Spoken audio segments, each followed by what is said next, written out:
This gives me even more pleasure to introduce the next Fireside Chat. I even brought my special socks for him, the Go Transit socks. Doesn't need too much of an introduction. So Michael Lindsay, CEO of Metrolinx, and Leslie Dibling, Director of AMC Services. Please come up. Thank you.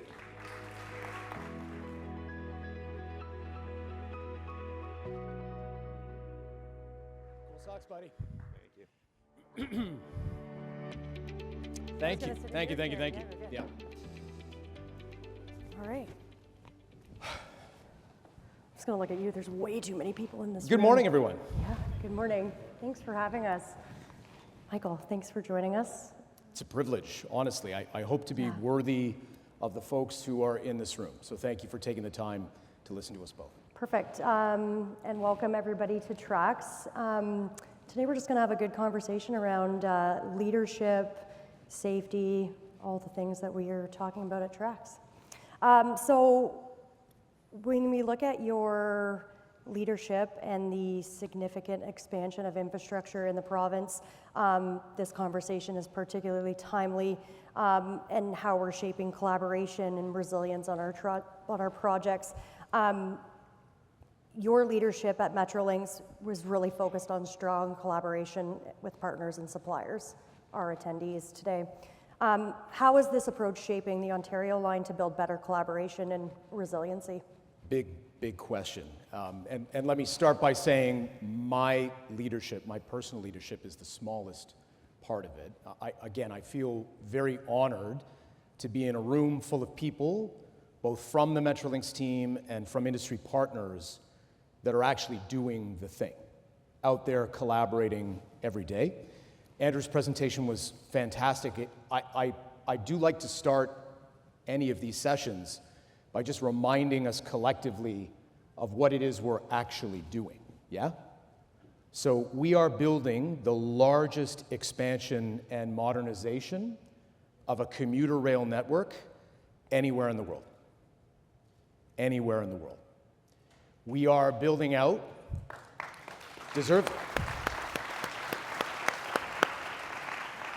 we are building out the, well, Paris might quibble with me, but one of the largest expansions of a subway network anywhere in the world.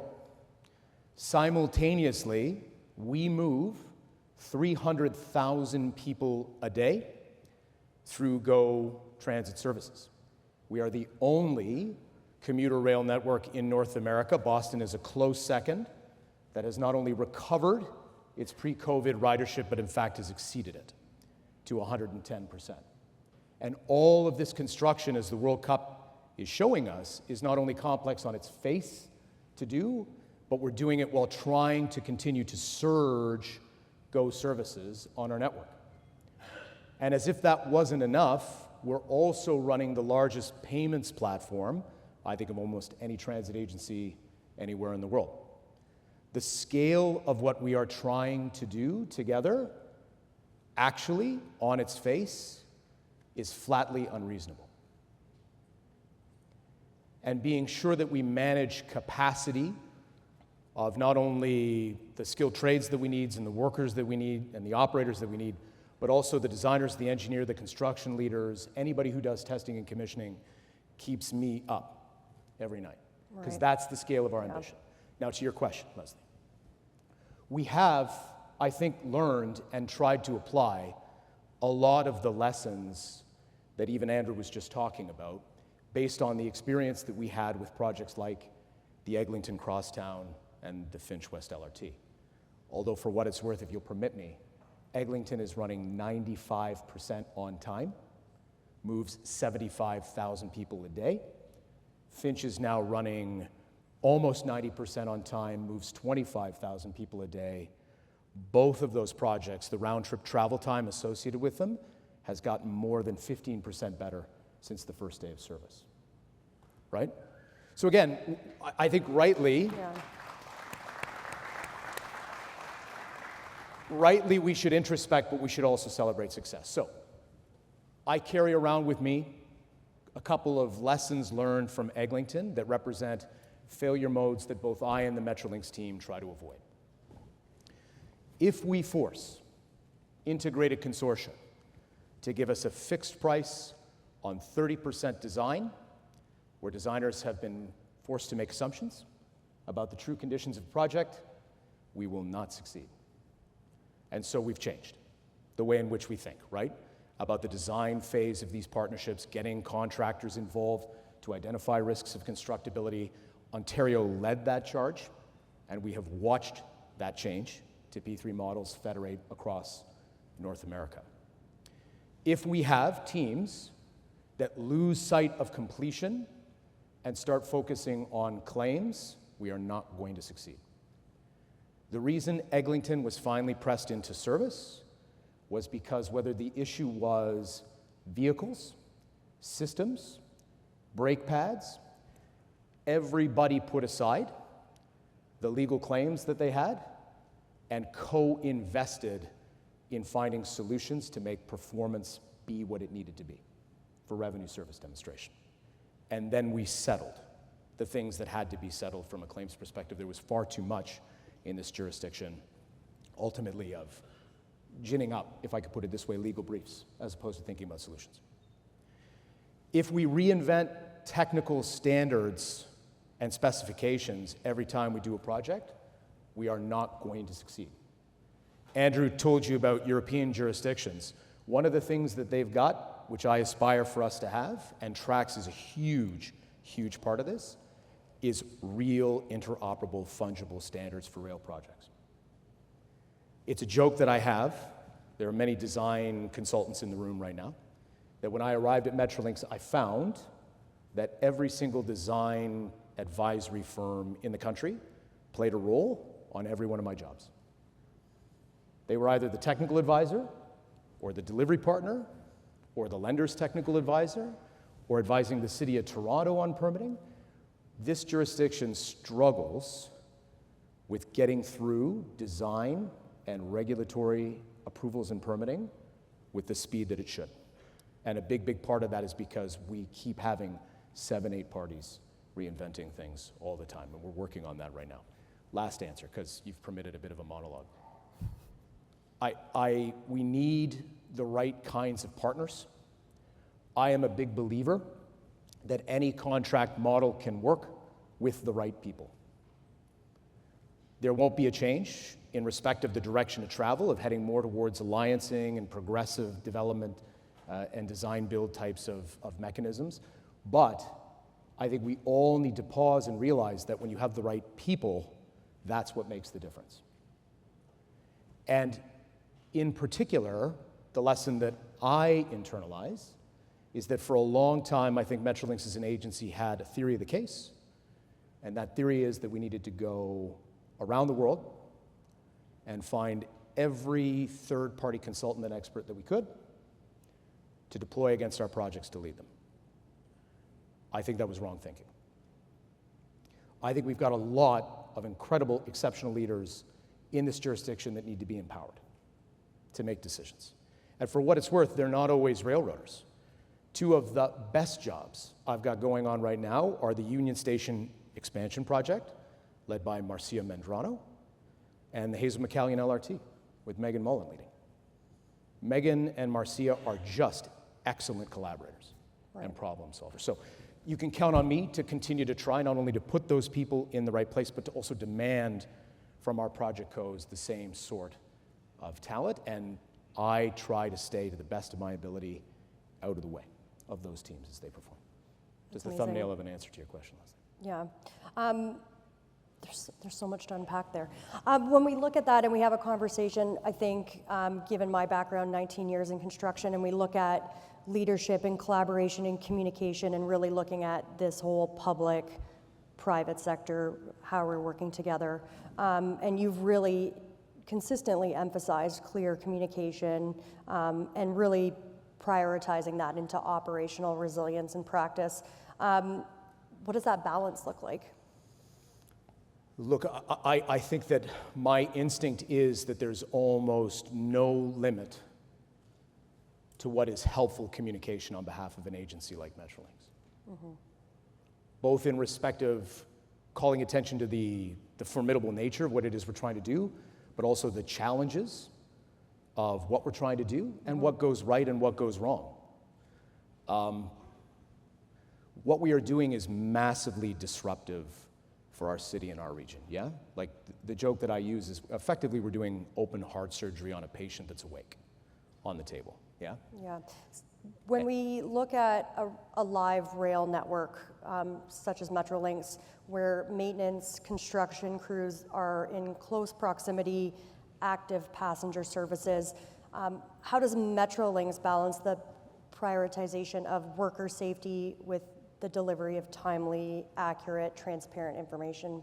Safety always comes first, always will come first. Safety of workers, safety of the riding public. You've seen some initiatives that we've put out there to try, in particular, to make sure that we can separate active construction zones from an operating railroad. We've had to do that in partnership not only with industry, but also with the Class 1 freight rail operators, who I owe a big thanks. I mean, it's an underappreciated fact on behalf of people not in this room, when we talk more broadly, right, to the public about the legacy infrastructure that we still rely upon and the handoffs that are kilometer by kilometer that are necessary with CPKC and CN. So safety will always come first. I definitely think, to unify the last two questions that you've asked me, one of the things that we're trying to do is to show people that when we have a major track closure, because we're going to have lots of them, 70 this year, right, which is a 70% increase in last year, which is what's needed to modernize this network, that we're clear about what we're doing, how to stay safe as we're doing it, and then to do the after action to say what got done and how efficient were we and was it worth it. So that'll continue to be our standard process. Amazing. And from that too, I think one thing that we're really seeing is how we move policy into practice every day. Worker safety, we're doing that. And so one of the clearest priorities that we're seeing from all of these projects that you've mentioned today is the strategy that we not only need to deliver infrastructure, but a lasting workforce that benefits the people of Ontario. So in your opinion, what does a practical made in Ontario strategy look like to strengthen that? Well, look, I want to be careful about trespassing on policy matters that are the prerogative of the Government of Ontario. I can point at the opportunity, though. Yeah. I can, right? Like, maybe let's highlight the what's the opportunity for the industry? 1,400 GO train cars that need to be manufactured in the next 10 years. Yeah. Almost 800 buses, single-decker and double-decker. Huge participation, as a matter of course, right, from Canadian labor and other parts of the Canadian supply chain on these massive capital projects that we've got. I think the biggest opportunity that remains before us, and I've asked people like Chet Shaw, who you'll hear from today, to consider to think about this, as well as Faye Pittman, my chief engineer, is the standards that we apply still, I think, have a perverse and unintended effect of disqualifying or excluding portions of the Canadian supply chain. So, for example, I see no reason that we can't produce rail, literal rail, with Canadian steel for a Canadian rail network. But we presently can't because of quality standards, right? So I think finding those places to identify which probably have a huge disproportionate impact in input commodity involvement, et cetera, is where I'm most focused right now. But I mean, the sheer size of the opportunity to use this build to fire the Canadian economy is huge. This is the Tennessee Valley Authority. That is what we are living through right now. Yeah, I want to say that one thing that I've really respected about your leadership, coming into the helm of Metrolinx, is really the communication that you've really put out. You're very social on LinkedIn, very active around that, and something that you openly acknowledge all the time is that unknowns are unknowns. We're going to have those, and that kind of candor is not always easy in this business, but it's essential for maintaining the trust. How has Metrolinx improved that communication of the unknowns are the unknowns, but we're here and we're gonna, rather than run away from it, we're here? Yeah. Because you've done a wonderful job at that. Well, it's very kind of you. Look, I'm standing on the shoulders of a team that's doing the incredible job, and I'm often just celebrating what they're up to. My phone rang in December of 2024. I was at a hockey tournament with my then 12-year-old, London, Ontario. There's no caller ID. And whenever it's no caller ID, I know exactly who's calling me, yeah? And I picked up the phone and I said, hello, Premier. And he said, I'd like you to go over and run Metrolinx for a while. And I had exactly one condition, and this was it. I said, I think the agency has to be enabled to talk out loud about what's going well, what's not going well, what it is we're trying to do. And so I give all credit to the Premier and the Government of Ontario for being true to that commitment. I think that the communications professionals at Metrolinx were ready with product and narrative and no small amount, right, of technical detail, working in partnership with many of the entities that are in the room. I mean, you all do an even better job than we do of showcasing how cool New Yellow Plant is on the Go network, right? So I think having enabled a different gear, I think we're now just seeing people who were so ready to tell the story being free to do so. And right. I think that that's fantastic. And for what it's worth, Metrolinx is doing 10% of it. I love the posts that I see from organizations like TRACCS and our partners that are calling attention to the fact that we are doing very innovative things here in the province of Ontario, and they deserve to be celebrated. Yeah, definitely. When we look and have a conversation about communication and maintaining public trust through these ambitious plans, the credibility that we need to gain from the industry, and the confidence that we need to have about what's possible with all this transformation underway. What excites you about the future of transit right now in Canada? Oh, boy. Tough to pick one thing. Look, the part of the job that I didn't appreciate when I first took it was the very personal experiences I would have of talking to people about how they use our network and the benefit that it brings to them. As well as, for what it's worth, talking to the operators and the station attendants, station ambassadors at Metrolinx, for what it's worth, are a Swiss Army knife, right? I mean, these people are customer service representatives, social workers, law enforcement. They do a wide set of things, and they're quite enthusiastic about their job. But I get a very potent form of the impact stories, and to know that there are hundreds of thousands of those on offer are really exciting. Like, to give you one example, Infrastructure Ontario, well represented I hope here today, built 4 rapid build long-term care homes on a volumetric modular basis at various locations. One of them was called Humber Gardens. It's essentially a Jane and Finch. And I was having a cup of coffee at the Tim Hortons at the Jane and Finch Mall, and a lovely old lady came up to me, and she sat down across from me, and I think she discerned from the fact that I was wearing a suit that I was involved with this facility that had like an opening across the way. And she was talking to me about how her sister was going to be one of the very first people in this home, and that she had moved from a hallway in Humber Valley Hospital effectively to this LTC. And great chat. Then she pointed out at Finch West LRT, and she said, "Can you do anything about that?" And I wish I could find this woman. I really do, because her story was about the fact that the only problem was that given her own aging and condition, she really struggled to make it to visit her sister, and she would until this moment we had an LRT. Well, she's got one now. Equally, we used to run on almost exclusively commuter railroad. The customer data that we've got now shows that the vast majority of people who use our transit systems do so for entertainment. It's a fun fact. More people ride the Eglinton Crosstown on a weekend than a weekday. Who would have thought that, right? So again, it's about access to opportunity, it's about access to entertainment, it's about access to each other, and it excites me, and I'm so very privileged to be a part of it. Yeah, and we're happy to have you here too. So one thing that, when tying this all in, all of these themes, what really the underscore here is that no single organization really can deliver this transformation alone, and industry associations like TRACCS really play a vital role in making this happen. But speak to the room and talk about how can the people in the room, operators, contractors, we do have government, suppliers, how can we collaborate and share best practices? Like, in your opinion, how can we be better at what can we do in terms of what does that look like to strengthen our industry? Yeah. Let me give you a broad answer and then a specific answer if I could, yeah? Yeah, of course. The broad answer is keep telling the truth, even if it's hard, yeah?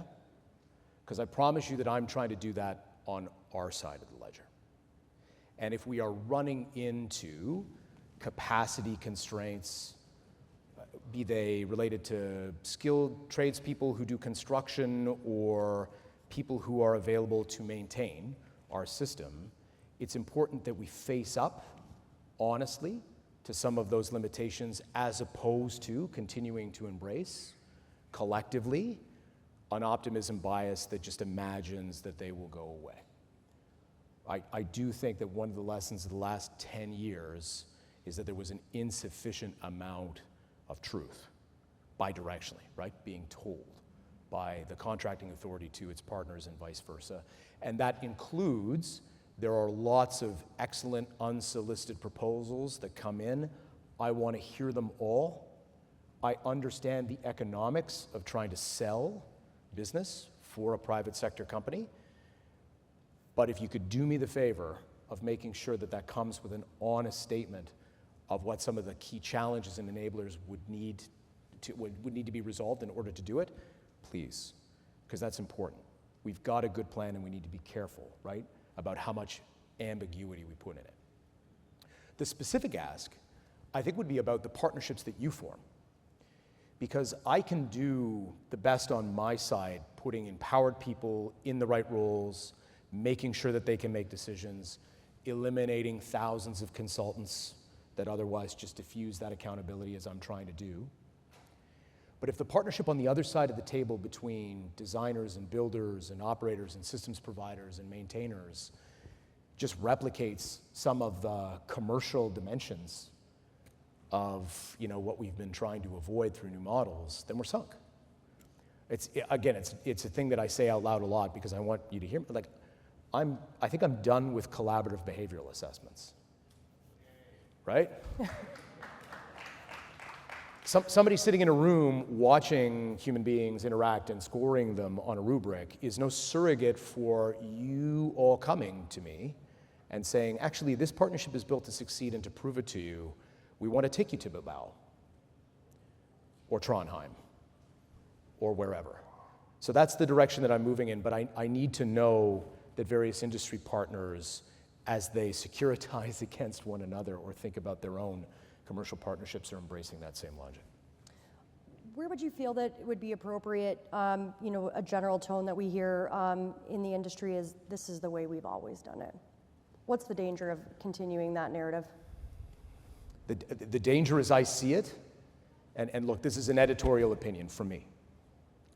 The scale of the ambition that we have in respect of expansion and modernization is directly related to the fact that for 30 or 40 years we did way too little of this.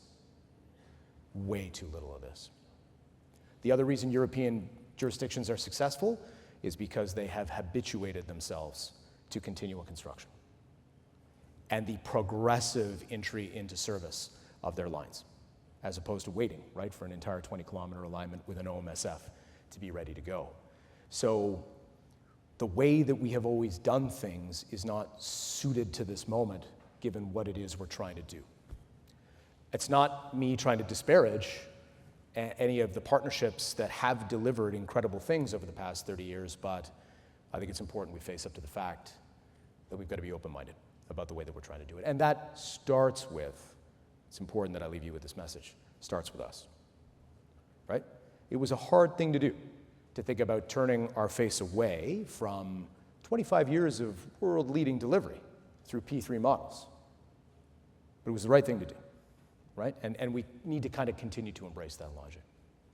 And how'd you come to that decision? Just conversation with the market, doing what we're doing right now, right? I mean, it was very clear even before the COVID-19 pandemic arrived that risk appetite had changed dramatically.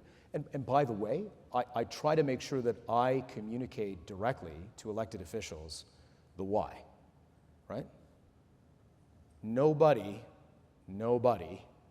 who participated, I think, to the Eglinton Crosstown, Finch West LRT, Edmonton Valley Line, or Ottawa LRT project made money. Right? Not my job to liquidate every private sector entity in the province of Ontario. And so, again, being honest and forthright and saying that's why we're having this conversation was important. And actually what we've done in the final stages of some of those projects, full credit to the partners who were in the room, is we've managed to validate some of that, some of the actual financial impact associated with the lived experience of these jobs. And I think that's been important for policymakers and decision makers. But that's why we made the choice. It wasn't easy. And if I reflect myself on having started that trend line at IO, I wish that I had gone further faster. But it felt to me like the competencies and capacities within government, it was easier to do an adjacent step to a more progressive DB that could wind up in a fixed price P3 than to move all the way to target pricing.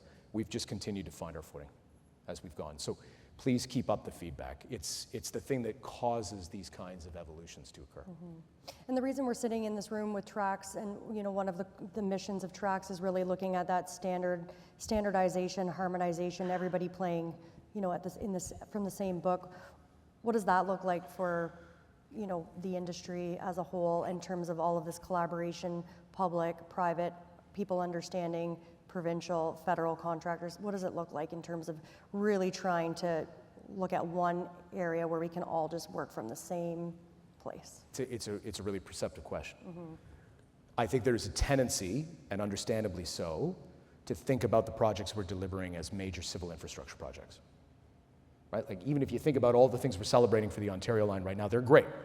Lower Don Crossing, tunneling now at Exhibition, superstructure going up for Exhibition Station, East Harbour in delivery. It's all fantastic. The Ontario line is a systems integration project. That's what it is at the end of the day, right? You got to think backwards from operations, a concept of operations and how systems and vehicles and infrastructure interact with one another. What I would say is TRACCS is very helpful in bringing all parties together to have a conversation about how to do that better. I think it starts with good partnerships, entities that are on these jobs that have a proven ability to work with one another to integrate vehicle, systems, infrastructure. I think equally, it's good for us to think about from whom do we get advice about how to do this better? Because it's just a truth again that there are lots of people who come to my office and talk to me about how on an incentivized third-party basis, they can be the entity that takes the risk of system integration. I don't think that model has worked. I don't think the delivery partner model associated with that has yet worked in this jurisdiction. I think it's on us. I think it's on the contracting authority working with the right partners with the right technical expertise at the right moment to make sure that system integration goes well. And I promise you, TRACCS is one of the places that I would come, not only to have that conversation, but also to think about the answer to that question. One of the asks that you had for this room was continuing to have honesty and integrity. What, if any, is there any more asks for the audience and the attendees? Stay hopeful. Okay. And stay proud, honestly. I honestly believe that we are winning collectively. I do. It's a huge moment for this jurisdiction, for Eglinton and Finch to be in service. It allows for a more fundamental reset, I hope on behalf of absolutely everybody, in respect of what it is we're trying to do and how we're doing it. I think we're demonstrating that we're learning the lessons. I think we're returning focus rightly to the project that has been understated for years, which is this massive modernization of the GO network, right? Given the service levels that we hope to run on it. There's nowhere else in the world where people with your background, our interest, could be doing more to help people. So honestly, just, I hear it in the hockey rinks and at the coffee shops and at school pickup and all the rest. You have to have a certain resilience in being involved in these kinds of projects because for sure, you will never get the plaudits that you deserve, but I'd simply say keep at it because I think we're doing the thing. I think what's really important to take away from this conversation is really with all the noise that's in the background, we are delivering some really complex projects, and there's some incredible individuals and agencies and associations that are involved.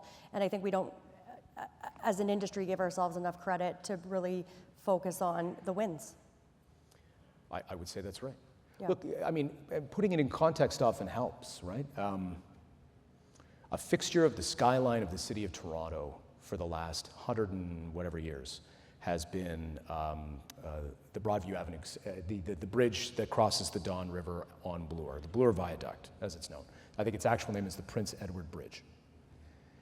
We are building 3 of those for the Ontario line alone, right?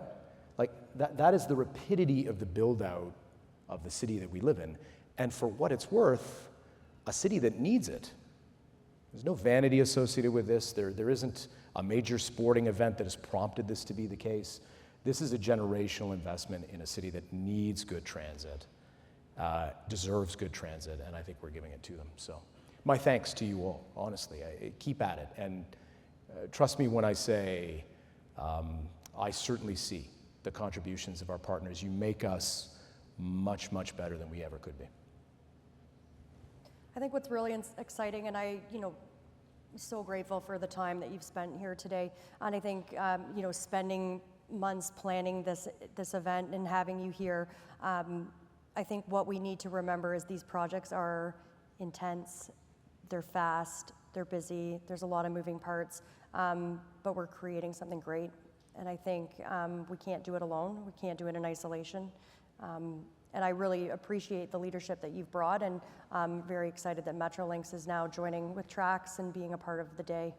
And we hope to have you here at any kind of event that we have. Well, thank you very much. You're very kind to make time for me this morning. Thank you. Thank you. Thank you.